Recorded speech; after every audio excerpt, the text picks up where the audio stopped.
Eh bien, bonjour. Alors, toujours à Haut-Villars, en fait. Toujours à Haut-Villars, j'ai passé un petit peu de temps ici parce que j'ai pu donner un petit coup de main à Laurence qui est à Haut-Villars et qui est hospitalière du gîte La Petite Graine. Voilà. Donc, je suis là encore pour peut-être quelques jours, 2, 3, 4 jours, je ne sais pas encore. Et ensuite, je reprendrai le chemin. Qu'est-ce que je voulais vous dire? Eh bien, en fait, ce que je voulais vous dire, c'est que je vais vous montrer un petit peu le travail de Laurence, qui n'est pas que hospitalière à Haut-Villars, mais qui a aussi une petite boutique à côté du gîte où elle fabrique des accessoires, je vais vous montrer ça, en, en feutrine. Voilà, c'est assez intéressant. Elle va nous montrer un petit peu son travail. Elle va Euh, elle va nous expliquer un petit peu comment elle pratique la feutrine. Voilà. Donc il fait très beau aujourd'hui. Il fait 1 degré. Bon, ça c'est à peu près la température qu'on a depuis que je suis arrivé ici. On est toujours autour d'1 degré, rarement au-dessus. Enfin, pouvoir voir pas du tout au-dessus. Toujours un peu en dessous de 1 degré, même peut-être parfois. Et, et on a un temps magnifique aujourd'hui avec un ciel bleu. C'est sympa. Ça n'a pas été le cas depuis une bonne quinzaine de jours où on avait un temps absolument exécrable, pourri, dégueulasse.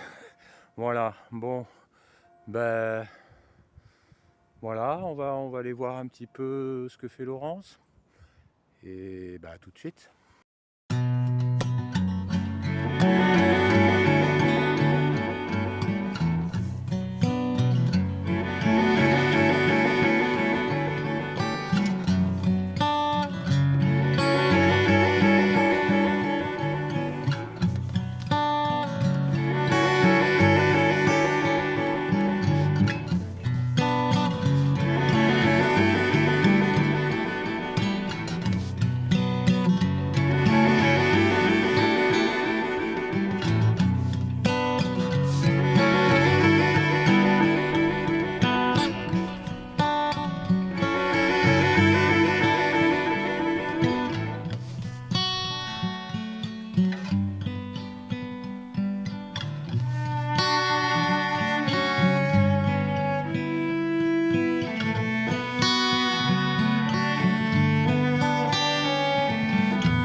Voilà, nous sommes dans l'atelier de Laurence Schneider, donc qui est à Haut-Villars, et je vais tout de suite m'approcher d'elle afin qu'elle nous explique un petit peu comment ça se passe pour fabriquer du feutre fin.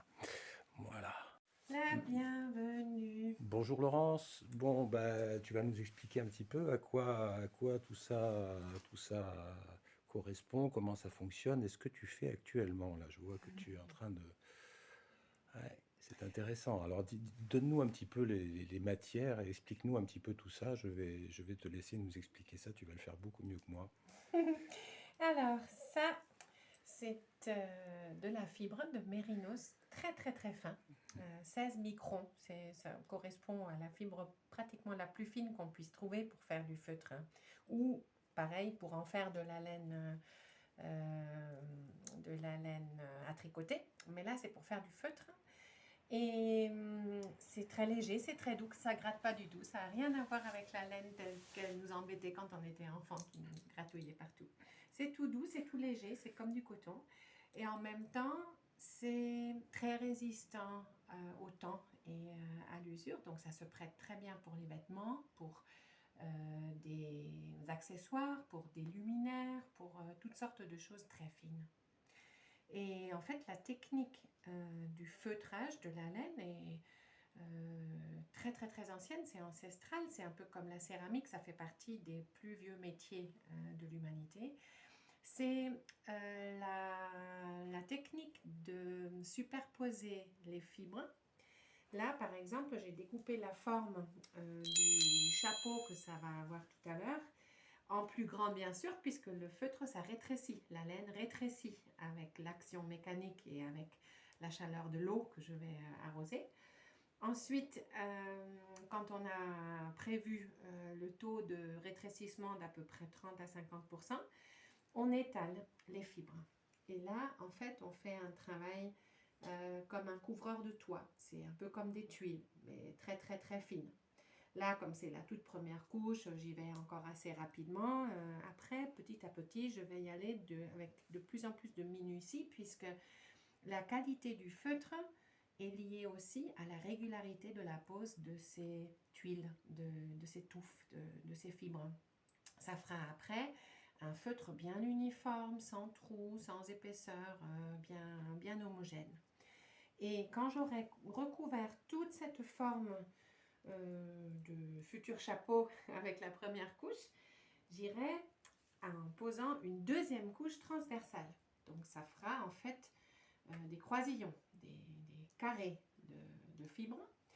Et quand tout ça, ça sera recouvert de deux couches en diamétrale de fibres, et bien j'irai arroser tout ça avec de l'eau bien chaude. Là, elle est déjà en train de fumer, remplie de savon de Marseille en coco que je râpe comme des carottes. Et en fait, cette eau chaude et le savon ont qu'une seule raison d'être, c'est que la fibre qui là est toute lisse, toute luisante, comme un cheveu bien lavé, bien rincé, et ben cette fibre, grâce à la chaleur et au savon, au pH du savon, va s'ouvrir, on dit.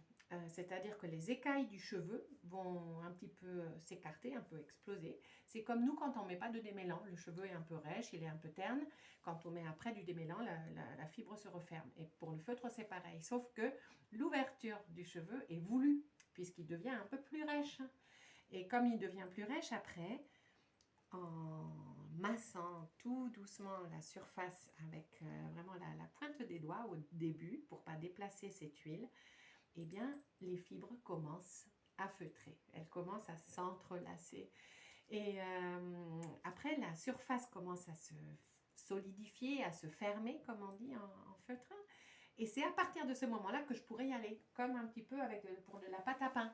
C'est pour ça que j'ai ces espèces de nouilles à piscine là, qui vont me servir après pour enrouler le feutre autour et pour bien le travailler, pour bien le malaxer. Parce que le rétrécissement et donc l'affermissement des fibres se fera dans le sens du travail, de la mécanique, et dans le sens de la fibre. Donc je vais tout à l'heure, quand on y sera, quand on sera plus tard, je vais tourner la pièce pour pouvoir la rouler dans tous les sens. Et quand ça sera le moment juste, ça sera fini et ça sera à rincer. C'est-à-dire après, le savon, on le rince avec du vinaigre pour faire la réaction inverse.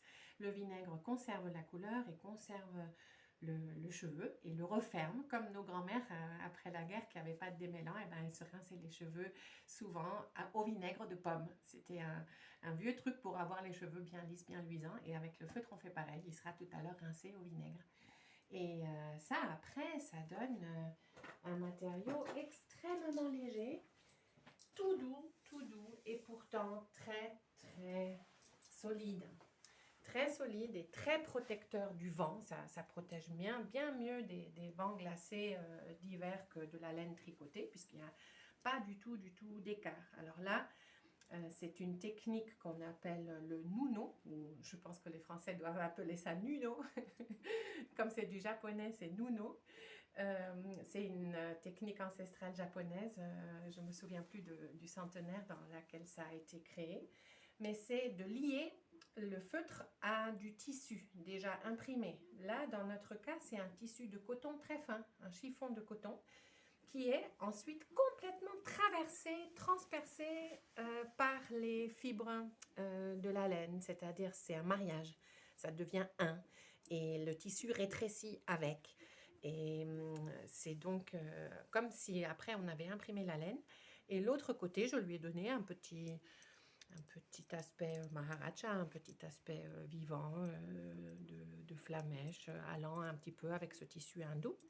Et là, les baguelettes qu'on voit, eh ben, c'est le matériau le plus fin qu'on puisse imaginer à travailler dans le feutre. C'est des fibres de soie brute qui luisent au soleil. Là, à l'intérieur, on voit peut-être moins, mais qui luisent et qui sont légères et douces. Là, aucune vidéo peut transmettre cette douceur et cette légèreté. Et ces fibres de soie, elles rétrécissent pas, mais elles sont prises par la laine, elles s'intègrent à la laine et elles sont rétrécies par le processus de feutrage. Et c'est ça qui donne ces petites baguelettes à l'écharpe, mais aussi aux luminaires. On les voit en vert, on les voit en rouge dans les... Alors, deuxième opération, là, qu'est-ce qui s'est passé? J'ai fini de recouvrir la première moitié, c'est-à-dire ça va donner le dos du chapeau. Là, la première couche est posée et je vais refaire la même procédure pour le devant en interchangeant un petit peu les couleurs pour que ça donne un mouvement. Je vais passer du fuchsia au rouge et ensuite je vais border la deuxième couche. Je vais reporter les franges là que j'ai laissé dépasser pour que la forme vide, la forme 3D soit préparée après pour que ce soit un chapeau tout rond, tout fait. Dès que j'enlèverai le plastique après, ce sera comme un bonnet, comme un chapeau que je pourrai continuer à travailler. Très bien. Donc maintenant, deuxième couche de fibres. Parfait. Et c'est parti. Allez, c'est parti. On te laisse travailler. Donc, là, c'est la couche qui va être sous celle que je rabats dessus. Ça veut dire que là, je ne dois pas la faire trop épaisse. Sinon, ça va faire un bourrelet pas joli. Et on verra les deux côtés du chapeau. Et moi, j'aimerais que ce soit après une surface bien homogène où on ne voit pas cette suture. Ça corresponde bien à l'écharpe. J'ai déjà préparé des petits découpages du tissu qui est à la base de l'écharpe.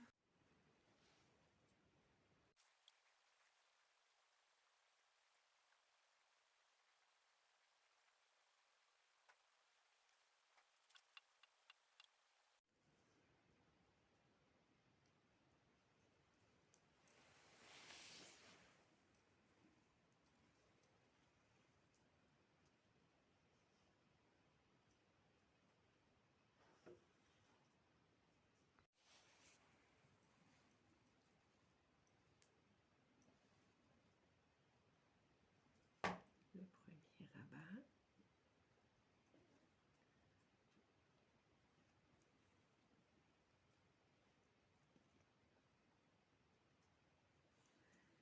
Mais la laine est encore toute sèche sur la première couche. Donc là, il faut que j'y aille tout doucement pour ne pas déplacer les petites tuiles. prépare le terrain là.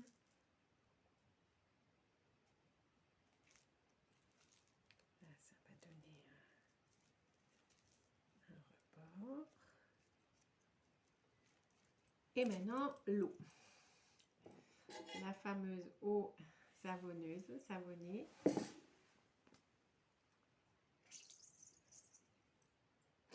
Une petite douche pour fixer tout ça, pour que ça puisse plus s'envoler. Voilà. Et maintenant, on va faire un petit décor là. Un petit décor en tissu de coton qui va ensuite s'intégrer entièrement dans la laine. Et ça va... Comment je vais bien faire ça? Pas encore bien sûr. Si. Avec une petite fleur là.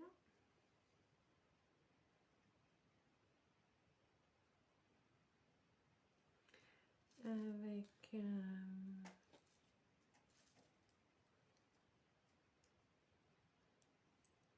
petit motif qui reprend les couleurs de l'écharpe.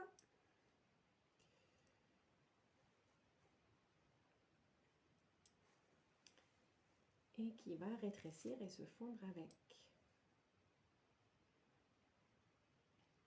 Voilà. Et vu que c'est tout mouillé, ça colle. C'est très bien. C'est juste ce que je veux. Et donc là, je vais rajouter un petit peu d'eau très chaude. Sans savon cette fois-ci, puisqu'il y en a déjà assez.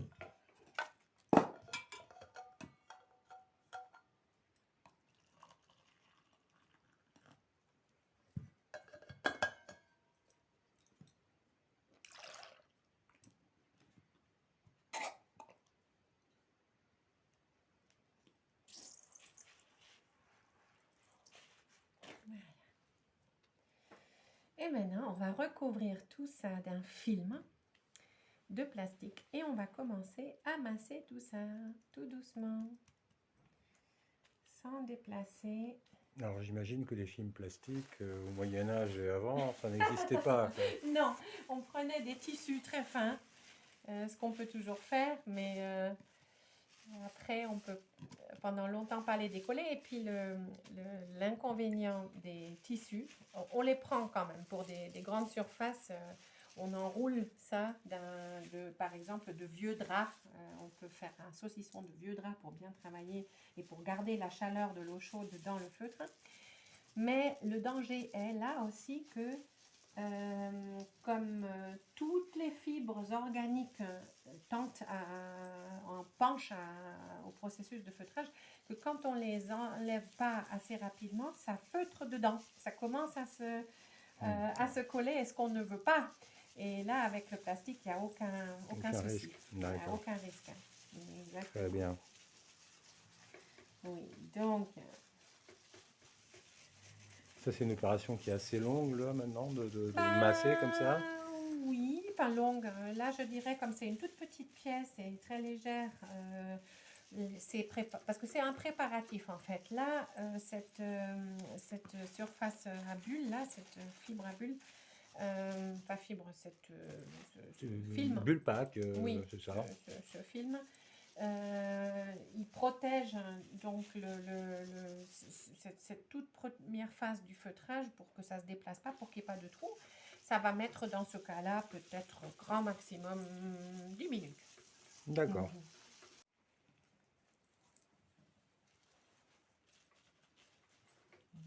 Faire des jolis bords. Des jolis bords bien propres, bien pris autour du plastique, sans que ça donne un ourlet, une crête toute visible, toute dure après. Mais comme c'est encore très fragile, on sèche un peu. On sèche un peu pour pas qu'il y ait trop d'eau froide et de savon. Pour que ce soit juste la bonne quantité d'eau, puisque s'il y a trop d'eau, les fibres, elles flottent, elles se collent pas bien, elles feutrent pas bien. Et s'il n'y a pas assez d'eau, il y a trop de friction, ça feutre pas bien non plus. Les fibres ne s'ouvrent pas assez et se feutrent pas bien. S'il n'y a pas assez de savon, c'est la même histoire. Et s'il y en a trop, ça mousse trop et il y a trop d'espace entre les fibres. Et c'est pas top non plus. Et donc, il faut le juste milieu. Donc là, j'ai fait de la place pour de l'eau plus chaude. Elle avait bien refroidi, là, celle-là. Et comme il y a encore le plastique, il faut que j'en mette des deux côtés, puisque ça transperce pas en ce moment encore l'eau. Mais dans quelques minutes, j'enlèverai le plastique du milieu. Et là, on sera dans la dernière ligne droite pour du vrai feutrage avec beaucoup de force mécanique, avec plus de soucis de nuire à la fibre, à la surface. Allez, dernier petit coup d'accélérateur là. Je rapproche un petit peu les bords, toujours pour pas trop étaler, pour pas qu'il y ait de trous après. Et hop, dans l'autre sens, il faut toujours bien changer de sens.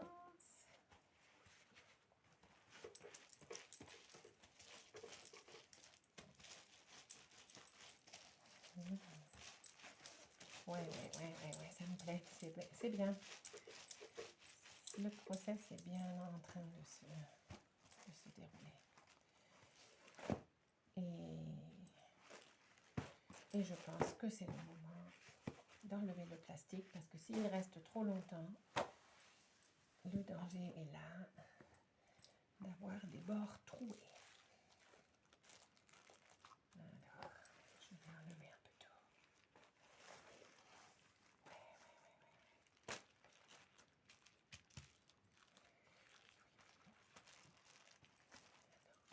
Tout doucement encore.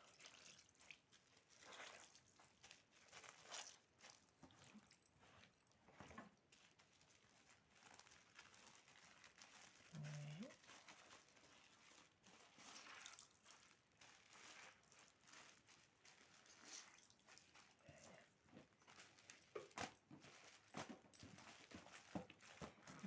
Voilà. Et on enlève le plastique. Oui, pour travailler un petit peu ce bord pour qu'il soit après bien.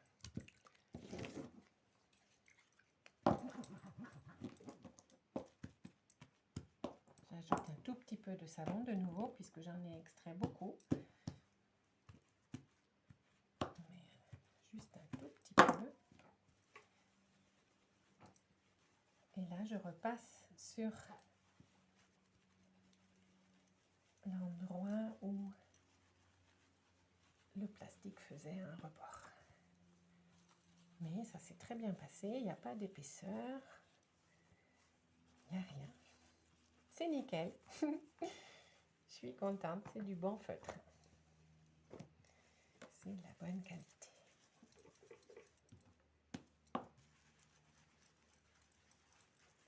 Voilà, très bien.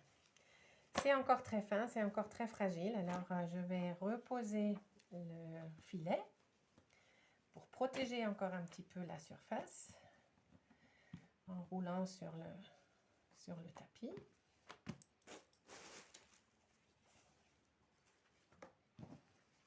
Et on va rajouter un petit peu d'eau chaude. Un petit peu de savon.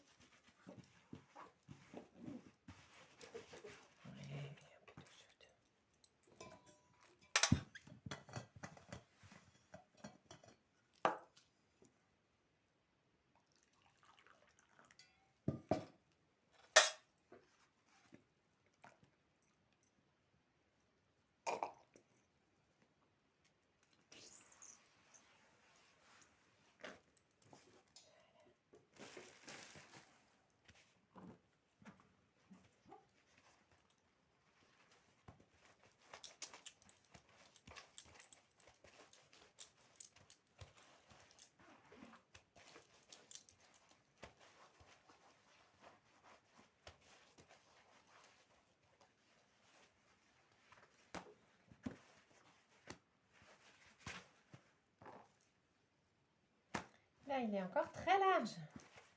Notre chapeau, il va devoir rétrécir dans l'autre sens aussi. Donc, on change de côté. Très bien.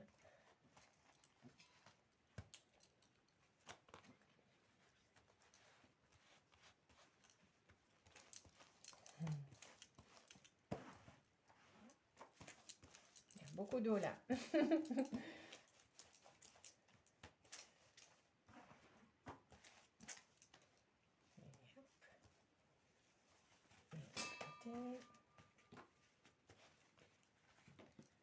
Et on essaye d'éviter les plis.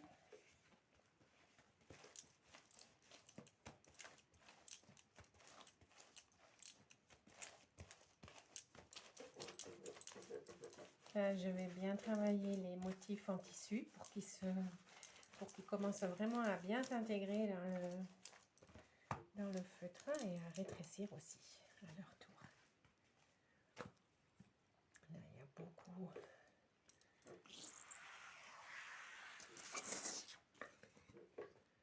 Beaucoup de savon.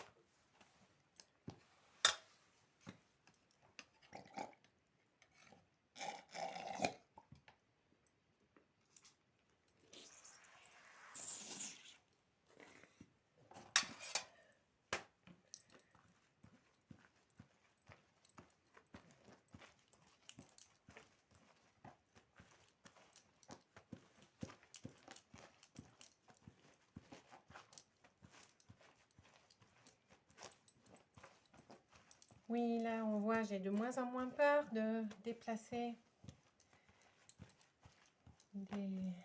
des touffes. La surface est lisse, elle est fermée. C'est pas encore très costaud, c'est pas encore très résistant, mais ça commence à prendre. Là, je vais le retourner de l'autre côté. Et on va faire la même chose. Là, je vais mettre directos parce que ça va enlever le surplus de savon.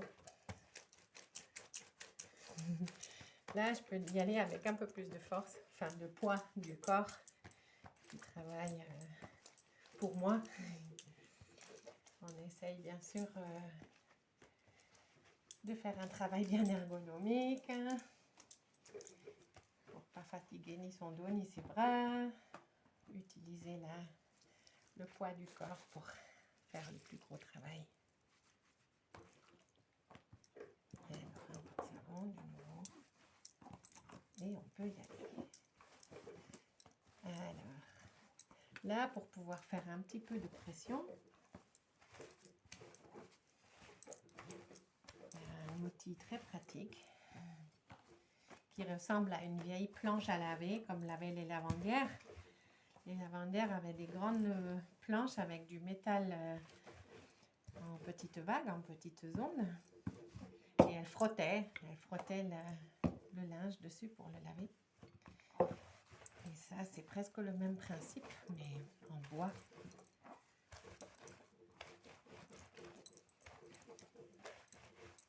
Ouais, ça commence. Trop de savon. On va en enlever un petit peu.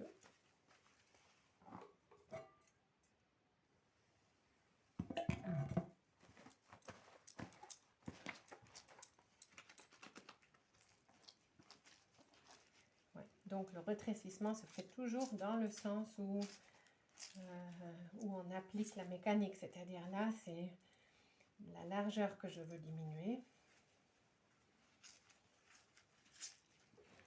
Et puis, ensuite, on reviendra à la longueur. Là. Mais ça a déjà bien rétréci.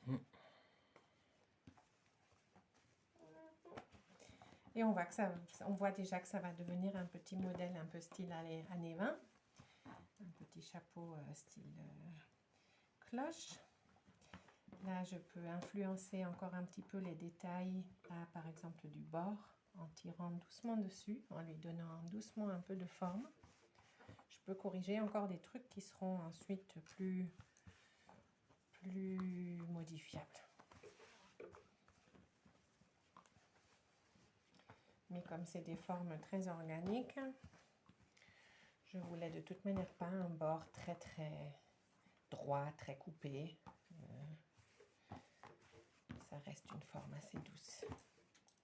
Bon, encore un tout petit peu d'eau chaude juste au début. Et on reprend la longueur.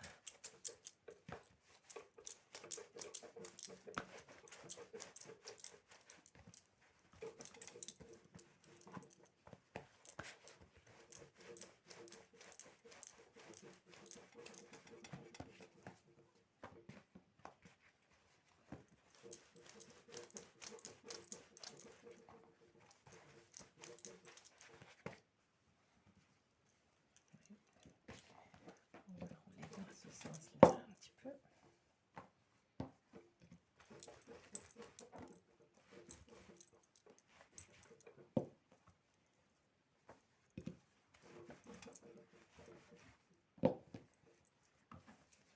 Et là, je fais un truc qu'on fait vers la fin.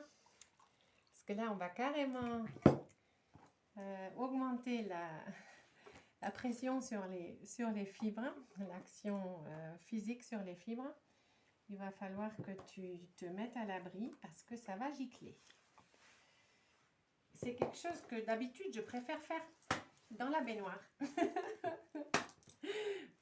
Pareil, c'est un peu comme dans la poterie ou dans la pâtisserie avec du bon pain au levain.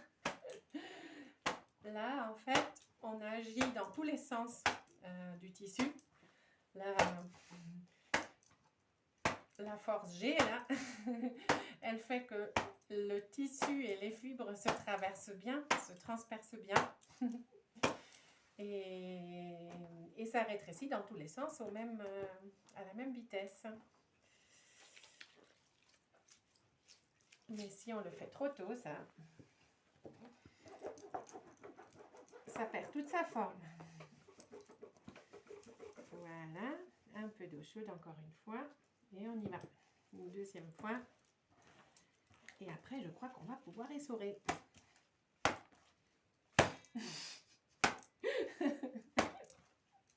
On en met de partout. C'est un vrai jeu d'enfant. On a le droit. Même c'est pratique quand on a des agressions à lâcher. Ça m'arrive pas trop souvent, mais on peut y aller. On peut se lâcher.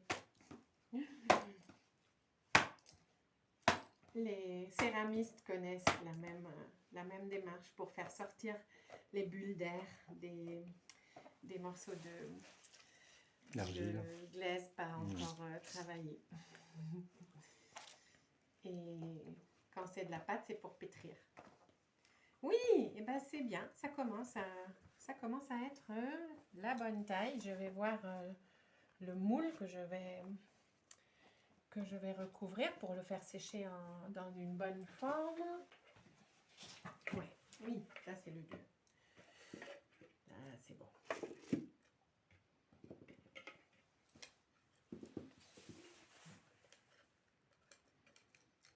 Mal recollé. Mal foutu le truc. Voilà.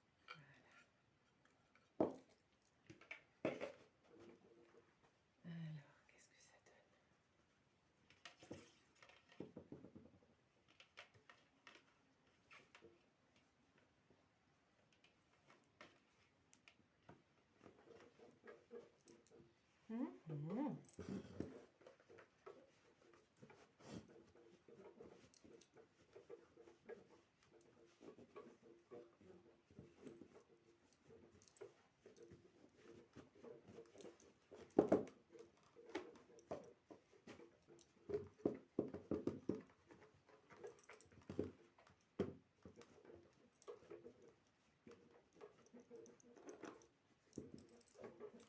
Là, on va le tirer un peu dans sa nouvelle forme.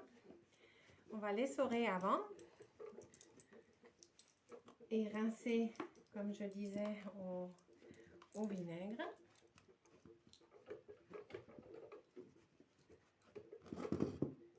et ensuite, avec un peu de patience, lui donner sa forme finale.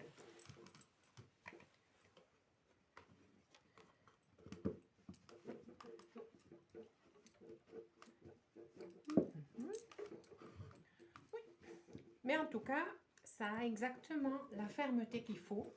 La surface est très lisse, elle est très régulière.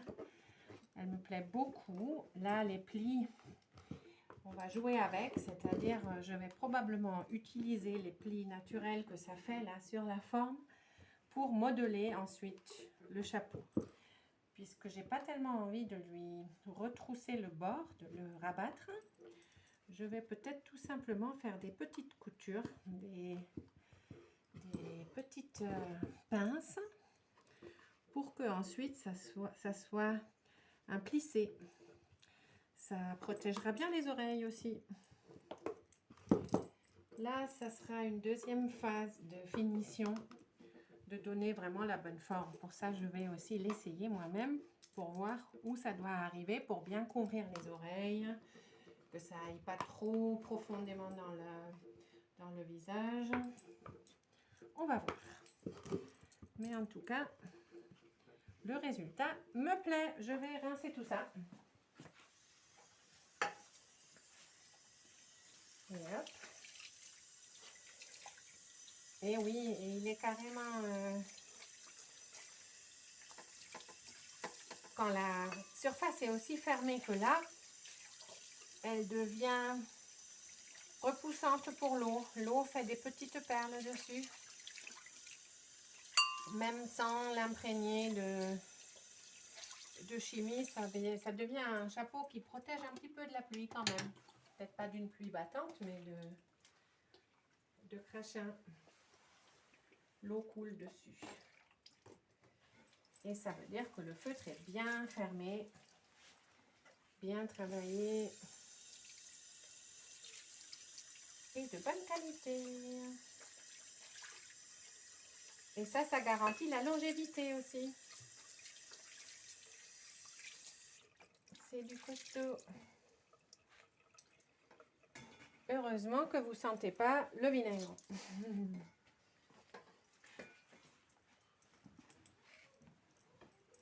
Et on sèche un petit peu.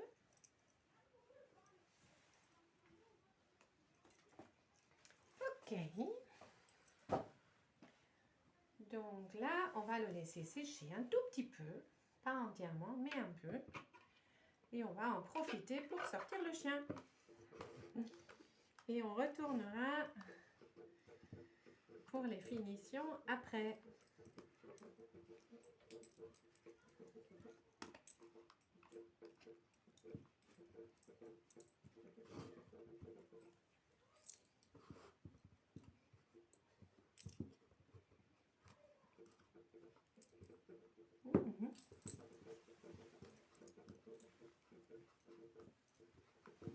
Voilà.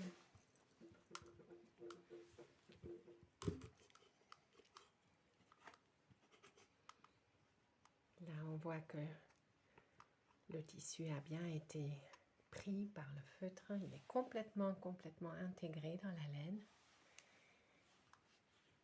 Ce qu'on ne voit pas encore, c'est les couleurs finales qui vont bien sûr être plus vives, plus luisantes.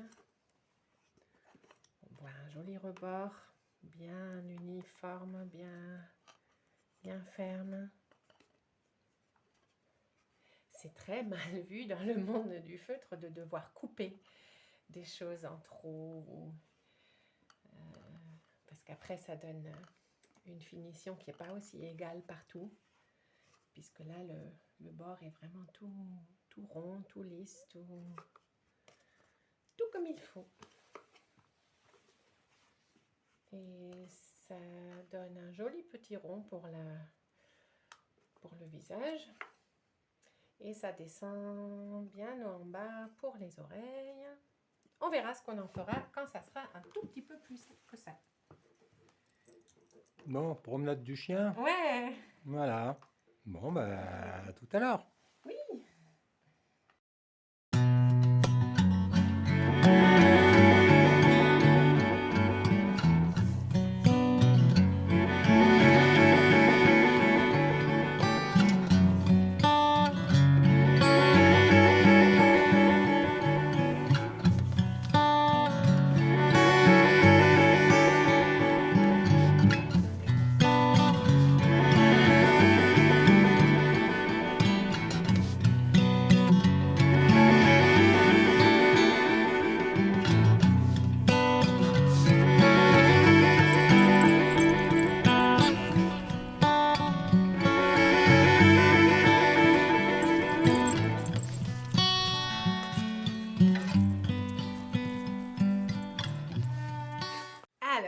Alors, voilà, très bien. C'est fini, C'est ça a super. séché. C'est Ça a la super. bonne longueur pour couvrir les oreilles en hiver, c'est très beau.